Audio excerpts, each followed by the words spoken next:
basically what I'm gonna do is I don't know, like I just probably gonna ask questions about you and how you kind of got into the car scene and stuff and everything. Um, you know, and we'll kind of go from there. Honestly, like I Sounds just good. I just want to keep it simple. You know, so Yeah. cool. All right. Well, do me a favor. Introduce yourself. Um, I mean, tell me your name, where you're from, all that good stuff. All right.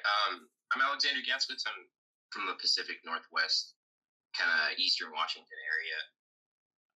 It's where I grew up. I moved around quite a lot because I joined the military, and that's what I've been doing since high school, really.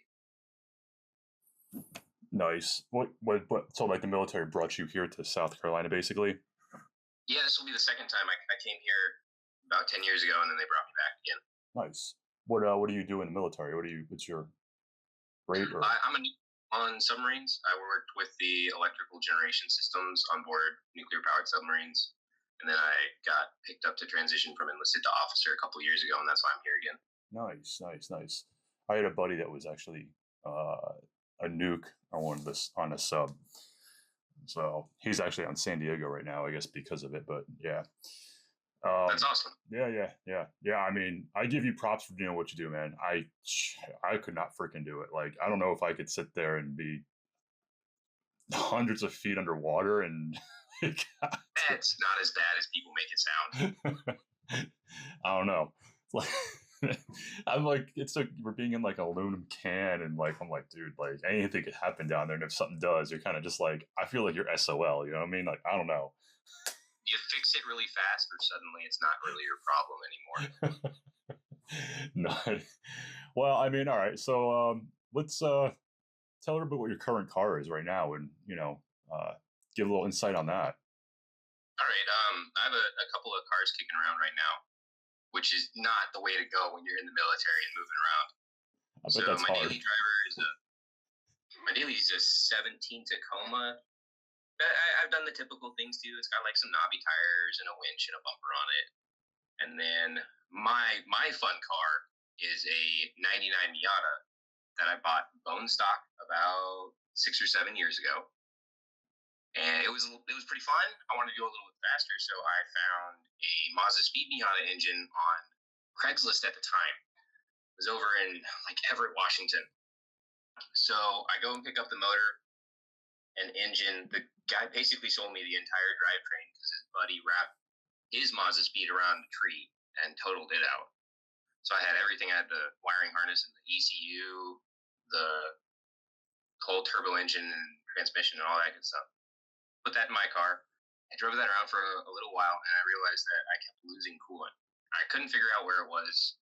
I redid the head, did head studs and everything. Pretty sure the seals inside the turbo were going bad.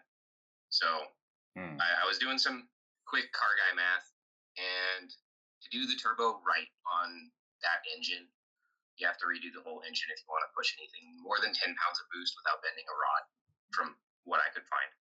What do you mean, like, as far as like how? Like, what's was it just because of how the coolant was run, or like how the turbo was like? Because it. What do you mean, like enlighten?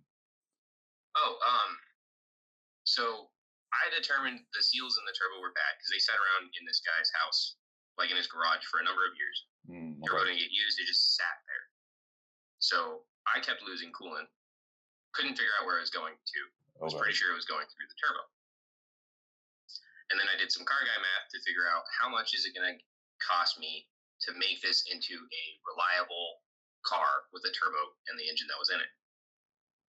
The motor that's in it isn't really designed for boost. Most Mazda kind of just took a turbo and slapped it on the side of the BP engine.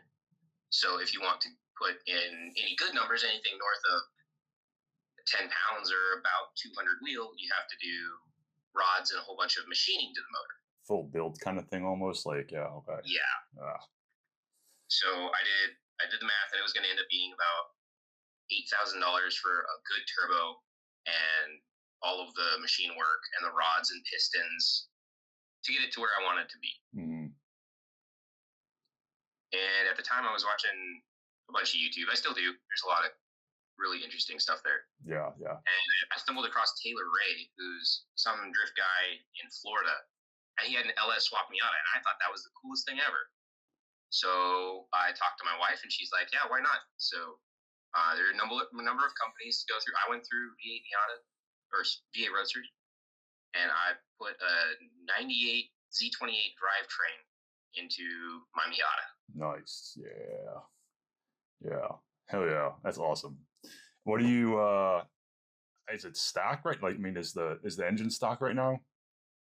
The motor has a cam in it that I wasn't able to identify. It might be somebody's weird home ground thing or a specialized thing. There were no identifying markings on the front or the back of the cam, but it's pretty lumpy. Mm-hmm. Mm. Hell yeah. You plan on doing anything else to it or what? You're just gonna leave it as is. I really missed the turbo. It was a lot of fun. Just the little kick that you get, and honestly, like a little bit of turbo lag's kind of fun for me. I'm not a performance driver at all. I drive my cars for fun. Yeah. I would love to do a twin turbo kit on it someday, but that would require a lot more surgery than I already had to do to the poor little car. Mm-hmm. Yeah, I don't know if twins are gonna fit too well under that hood, honestly.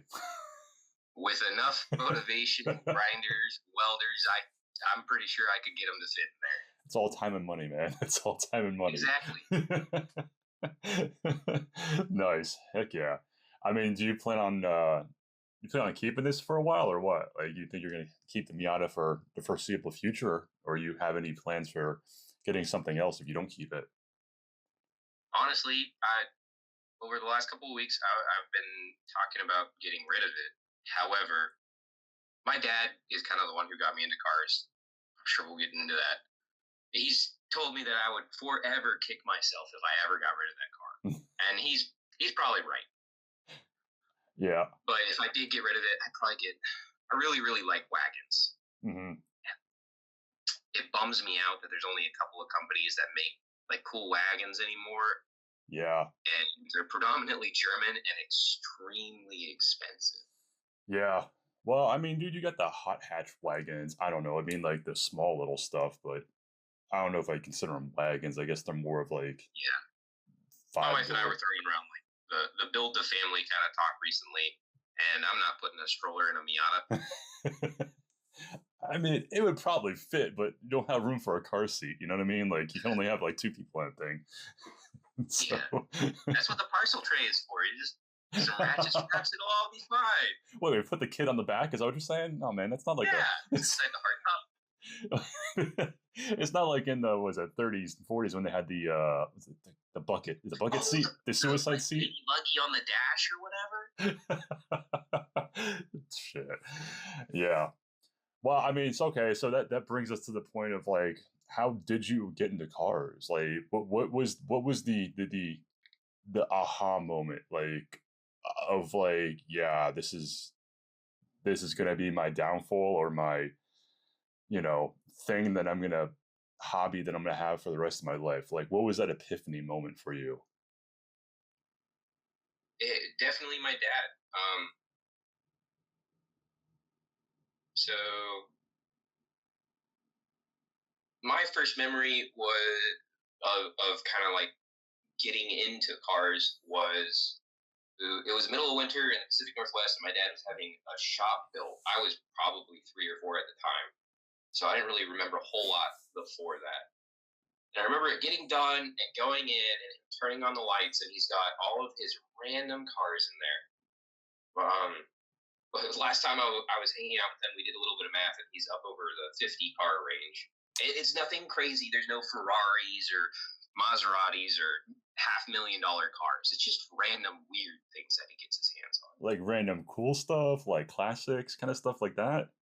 There's a little bit of everything. Everything from a 48 Buick Super to my mom's summer daily is a 2013 Genesis. The Cooper sedan. Coupe. Okay, nice. With like the 3.8 V6 and the track pack and the big Brembos and all that. Nice. Yeah. But no, I remember him turning on the lights, and he's always had a couple of project cars in various pieces here and there. It was just cool to see a bunch of these machines all in one place, and I could go look at them as a kid and see like what was going on. It was just great. That's really where it started for me. Nice. What was the first car that you ever actually started wrenching on, like worked on or did something to yourself? You know what I mean? Modified in some way. So I didn't really have a whole lot of money to modify things in high school. I didn't really get much. The Miata is really the first thing that I've done any sort of modification to, and it kind of went out of hand. But as far as my first car, I had a '76 Volkswagen Dasher, like a 1.6-liter inline four, mechanical fuel injected, all rusty and beat to crap. Loved that car though. Heck yeah. Would you ever try to find one again and like kind of maybe, you know, restore it a Probably little not. bit? No. Parts for that car were not easy to find. It's like the US's imported version of a Brazilian Passat or something from the '70s. It was, I don't remember exactly. It was not easy to find parts for it. Interesting. Okay. But it was like the hand me down car. My sister drove it before me, and she wasn't very nice to it either. And then I got my hands on it. I did this stereotypical high school thing and scrounged around the various other cars at the house, and I pulled an amp out of one vehicle, found some, it was like two 15-inch stage speakers that I put in the back of this little car and drove off. I'm sure a way underpowered amp. It was so bad you could get the car to almost go sideways down the road just from the bass. It sounded like absolute garbage, but I thought it was the coolest thing. You guys start somewhere, man. Come on, it's just what it is, you know. Hell, Absolutely. you know, hey, that's awesome. I mean, like, so, okay, how many cars have you actually owned, like, from then till now? Not that many. I had the Dasher, and then I got a '93 Escort wagon. That was a lot of fun. It was like $1,000 car. That was the first car that I bought and titled myself. Mm-hmm. I just beat the snot out of that car. Loved it. What it was like the 4-door, like like a 5-door, the 4-door like hatchback wagon. The 4-door, well, I guess 5-door wagon. Yeah, wagon. That's, but you could fold down the back seats and lay down in the back of the car. Hell yeah! I had a '93 Escort coupe, the hatch. Oh, awesome! Yeah, that was my first car. That was the first car I actually ever modified anything, and that's kind of where I was just like, oh god, here's the rabbit hole. Like, oh, absolutely. You know, but like that was the first car I ever took down the drag strip, honestly. And yeah, like, sorry, that just mental image of trying to send an Escort wagon relatively unmodified down a drag strip. I had a muffler on it, and it was a manual, so it wasn't automatic. But yeah, that was after that, dude, I was freaking hooked, man. I was like, all right, this thing was slow, but it was just like, oh my god, like, you know. And then I found Hondas, and I've had tons of Hondas and Nissans, and I've always mostly been the import things, but still have a love and a passion for like old school classics. You know what I mean? Like, give me anything 50s, 60s. I'm like, yeah, like, that's what's up. Yeah, my wife's vice is more the Hondas. Well, yeah, she is what, the Del Sol, right? Yep, Samba Green '94 Del Sol SI. Yeah. Speaking of cars that are impossible to find parts for. No kidding. Yeah, I mean, I could imagine. I mean, at least it's still a Honda, so you could probably still find a lot of parts like used. So, you know what I mean? Yeah. But like, still, like, yeah. I mean, and there's still a lot of companies that make a lot of aftermarket stuff for them. You know what I mean? So you can always at least find some kind of replacement parts for them. But I mean, yeah, I mean the B series and the D series and everything. Yeah, that stuff's kind of going. It's going away a little bit because of the K series and now with the Earth Dreams motors that Honda has now. Yeah, that sounds about right. Yeah, we had a 17 Civic for a while with the 1.5 turbo and the CVT. I know every car guy out there will shoot me for saying this, but that CVT was actually kind of nice. Dude, I mean, the new ones, I would probably say, yeah, like, they drive okay, but I'm still just like... They've gotten to the point where they're no longer trying, well, not entirely, but they program it less like an automatic with staged gear shifts and more like a CVT. That car, you would put your foot down, revs would come up to, I think, about 5,000 RPM and just sit there. And Yeah. then all of a sudden you're doing 70. Yeah. I, I still, the thing that kills me about them is like I'm still just like the inner workings of it. I'm like, God, dude, like if a belt goes or something like that or whatever, I'm just like that trans is toast. Yeah. Like, and that's what scares me. At least like I feel like with at least like a regular automatic or even a manual, like if the gearing kind of like starts getting funky, at least you have a chance. You know what I Or mean? another. Yeah, You blow out third, you still got first, second, fourth, fifth, exactly. and Yeah, dude, sixth. if a belt goes in a freaking CVT, then you're stuck. You're SOL. You know what I mean? Like you're not. There's no limping it. You know what I mean? Like so. But I would say, I mean, that car is predominantly aimed at the normal person. And the Mhm. normal person is going to be like, well, it broke. Better call a tow truck. Right. Yeah, that's fair. That's fair. Yeah. Yeah.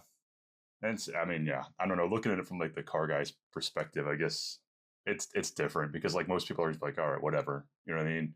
We'd be like, oh man, like, all right, now I got to fix it myself, or I got to find somebody to fix it, or whatever. Like, yeah, most people are just gonna take it to a shop, probably get it rebuilt, and you know, call it a day, I guess. But yeah, um, yeah, I mean, all right. Let me pause for me, think of something else to really talk about, honestly. All right. Well, here's a question, like kind of like a catch-all question, I guess I would say honestly. Like, would you prefer? Do you enjoy the car scene here, being that we're in South Carolina, as opposed to any other place you've lived? Honestly, like what is your take on it? Um, whether it be good or bad. So I honestly don't have a whole lot of experience with car culture as a social aspect. I grew up in the middle of the nowhere, like country. My nearest neighbor was about a mile away. And when I was living in Washington again last time, I never had time to really get into cars. The best thing I really did was just that little motor swap in the lean-to next to my house, and then just go back and forth to work. The sad part that I see a lot, and I think you talked about this on one of your other episodes, was it seems like people often go to meets for some form of clout rather than to go just look at somebody else's cool random little hunk of junk. Yeah, yeah, yeah.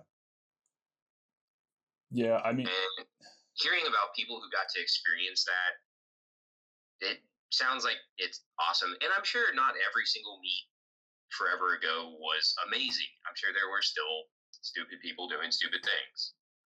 But I went to Ale and Octane this morning. It was a blast.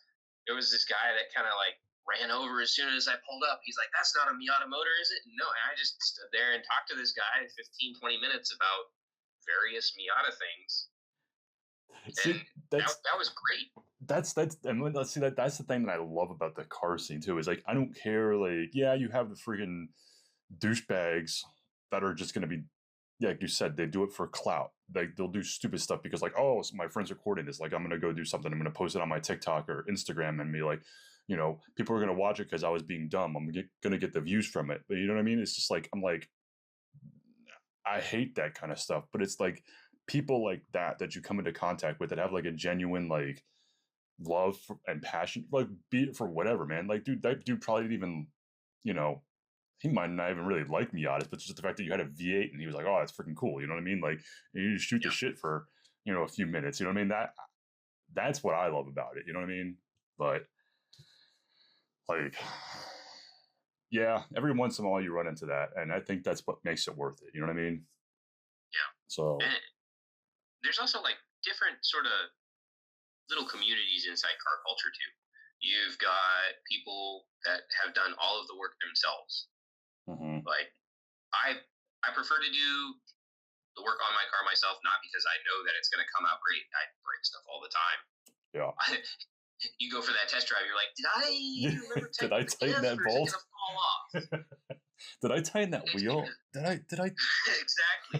It's just because I really enjoy doing it. And talking to people about their cars. I don't care if it's a clapped out 90s Honda or even if it's some brand new thing. I had a friend in college that his dream car was a Hellcat. He ordered one from the factory and he wanted to put scissor doors on it. But the fact that he was so kind of in love with this car and this made him happy, that's what really did it for me. I would never buy a Hellcat and put scissor doors on it, but No. that's me. Right. Yeah. So it doesn't really matter what kind of car you have or what you've done to it. As it The makes you people, happy. if it makes you happy, if I can go over to your car and be like, oh man, that's cool. And then you just want to stand there and talk to me about all these little cool things that you've done or seen or noticed, Yep. that's what really does it for me Yep. with the cars. And I feel like I definitely see a lot less of that. Yeah. Obviously, my car it's far too loud. It really needs a new set of mufflers. Another set of mufflers. Mm-hmm. Talking about aging myself, loud cars are not what they want sport. But sometimes it attracts the wrong kind of crowd. Every once in a while, somebody's like, "Hey, you want to race?" It's like, "No, man. I just want to really enjoy my don't." car. Yeah. Yeah. I mean, and dude, that's the thing too. Is like there's a time and place for that kind of stuff, man. Like, don't get me wrong. Like, I'm not saying that I You didn't street probably race. stopped me. Yeah. I had 195, so I'd like 400 horsepower. Yeah. I was going nowhere. Right. Yeah. I mean, I did the street racing thing back in the day when I was younger, back up in Jersey. Don't get me wrong, you know what I mean? But like now, I'm like, okay, that was young and dumb, and that was stupid. And now it's just like, all right, there's a time and place for it. Like, don't get me wrong. Like, if you're on the road and like somebody's like, get on a little bit, mess with them, you know what I mean? But there's a certain, there has to be a certain kind of like, I don't know the word I'm looking for, but like a smartness about it. You know what I mean? Don't be dumb and do it all the time. Like Yeah. My dad taught me that lesson almost a little bit too late. Never show off for other people. yeah, He told me that after I took out like 100 feet of somebody else's fence because I was trying to show off to a girl. yeah, that's the worst. Yeah. Yeah, it's not worth. Don't ever show off to a girl. Trust me. No. Nope. Well, I'm gonna keep my wife's car running. That makes her happy. there you go. Yeah. Hey, that's a good thing, man. If that's what keeps her happy, then dude, you're good. Like, Yeah. you're winning at that point. You know what I'm saying? Like, Just seeing her smile every time she gets in her little green Honda and drives away, it just makes me so happy. that's awesome. Yeah. See, that'd be goals. Yeah. But keep that one, man. Keep that one. That's a keeper right there. Shit. Yeah, we're almost 10 years, so. Wow. Congratulations. Heck yeah. Shoot, I've been on that go around twice, and I'm probably never going to do it again, honestly. So, Hey, to each their own. yeah, I'm enjoying my single life and the fact of I can do what I want, kind of when I want. You know what I mean? Have the cars I want. Do my photo thing. You know what I mean? So it's kind of like, yeah. But, all right. Yeah, I mean,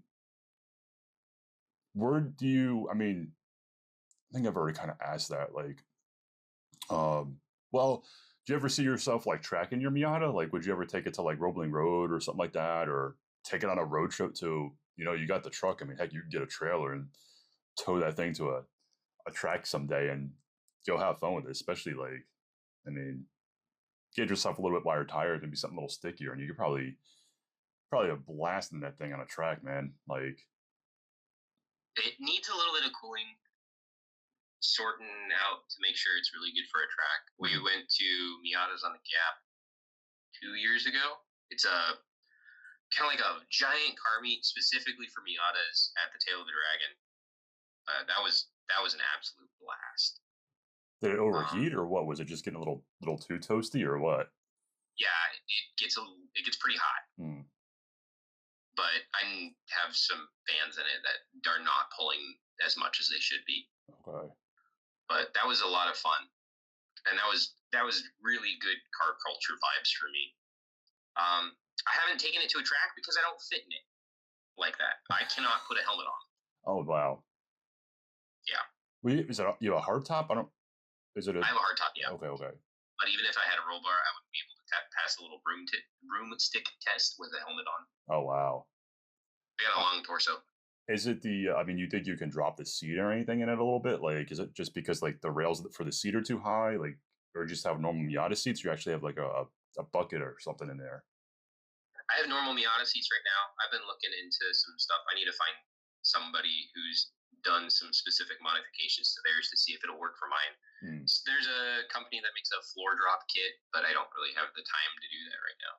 Would not. I mean, if you just get a regular racing seat, like I mean, you get some. I know they make like low like I told my terminology is totally wrong and off, and I'm sure somebody's gonna say something, but like I know they make lower rails to where like it'll drop that seat a little bit. You know what I mean? Yeah, I would have to get a seat that mounted on the floor. I think Mm-hmm. I replaced the seats in my wife's car because the stock ones were about 30 years old with some really nice Corbos.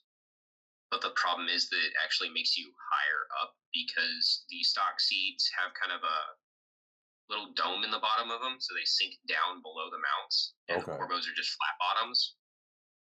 So I would have to find something that was small enough to fit into a Miata that mounted on the floor, but was still comfortable. Because it's not a track car; it's Yeah. my fun, like drive around car.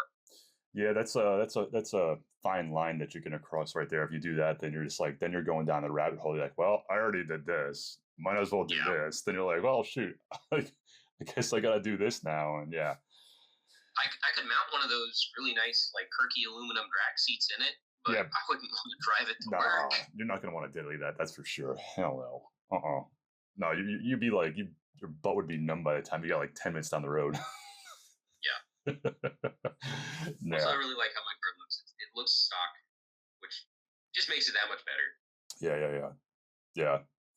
Heck yeah. Yeah. Um, is there any future cars that's like, what's your dream car? Like, if you had, if money was no issue, what would be the ultimate car? Like, whether it be for not even a daily, dude, just with something that you want, and maybe be a weekend driver, but like the ultimate dream car for you, what would it be?